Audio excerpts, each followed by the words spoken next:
Hello, I'm Father Joe Roesch of the Marian Fathers of the Immaculate Conception. Thank you for joining us as we continue with our year-long journey, reading the diary of St. Maria Faustina Kowalska from beginning to end. Today, we take up from where we left off, beginning with diary entry number 68. The heaviest suffering for me was that it seemed to me that neither my prayers nor my good works were pleasing to God. I did not dare lift up my eyes to heaven. This caused me such great suffering during the community exercises in the chapel that one day Mother Superior, Raphael, called me aside after the exercises and said to me, "Sister, ask God for grace and consolation, because I can see for myself and the sisters keep telling me that the very sight of you evokes pity. I really do not know what to do with you, sister. I command you to stop tormenting yourself for no reason." But all these conferences with Mother Superior brought me no relief, nor did they clarify anything for me. Rather, even greater darkness hid God from me. I looked for help in the confessional, but not even there did I find it. A saintly priest wanted to help me, but I was so miserable that I couldn't even define my trouble, and that vexed me even more. A deathly sadness penetrated my soul to such an extent that I was unable to hide it, and it was apparent to those around me. I lost hope. The night was growing darker and darker. The priest, to whom I went to confession, said to me, "I see very special graces in you, sister, and I am not worried about you at all. Why are you torturing yourself in this way?"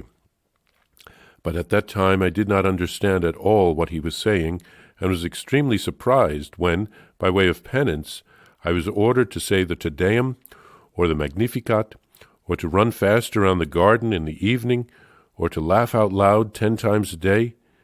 These penances were very surprising to me, but even with that the priest was not able to give me much help. Evidently God wanted me to give him glory through suffering. That priest consoled me, saying that in my present situation I was more pleasing to God than if I were filled with the greatest consolations. "It is a very great grace, sister," he told me, "that in your present condition, with all the torments of soul you are experiencing, you not only do not offend God, but you even try to practice virtues. I am looking into your soul, and I see God's great plans and special graces there, and seeing this, I give thanks to the Lord. But despite all that, my soul was in a state of torture, and in the midst of unspeakable torments, I imitated the blind man who entrusts himself to his guide, holding his hand firmly, not giving up obedience for a single moment.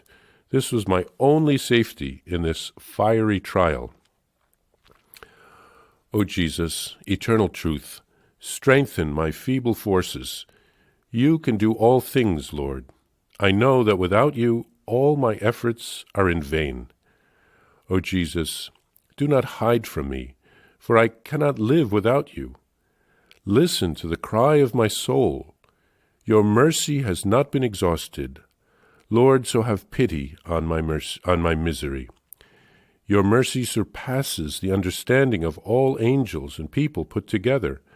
And so, although it seems to me that you do not hear me, I put my trust in the ocean of your mercy, and I know that my hope will not be deceived. Only Jesus knows how burdensome and difficult it is to accomplish one's duties when the soul is so interiorly tortured, the physical powers so weakened, and the mind darkened. In the silence of my heart I kept saying to myself, "O Christ, may delights, honor, and glory be yours, and suffering be mine. I will not lag one step behind as I follow you through thorns, though thorns wound my feet." In this passage, St. Faustina speaks about extreme spiritual dryness. I'm recording this podcast during Lent, and we're reminded of the 40 days that Jesus spent in the desert fasting and praying. I'm sure he found little consolation during those times. St. Faustina was going through a desert experience. Her superiors and her confessor tried to reassure her that she was not displeasing to God in any way, but she felt no consolation, just dryness. She was enduring a real spiritual trial. Jesus allowed this because of St. Faustina's special vocation as a victim soul. Her sufferings, offered to God, helped others to open their hearts to God's graces. Maybe she was experiencing what others without faith would experience, the lack of a feeling of the presence of God. She had to walk by faith and not by sight. She compared herself to a blind person led by another. She said it's the only way that she was able to stay on the right path. And she offers a beautiful prayer begging Jesus for help in the midst of her sufferings. I think from St. Faustina we can learn to be very honest with Jesus. Let's not try to put on a false front when we pray. Share your heart with Jesus. He really wants to help us. He knows us better than we know ourselves, so he's delighted when we open our heart to him. And even sharing our misery with him is very important.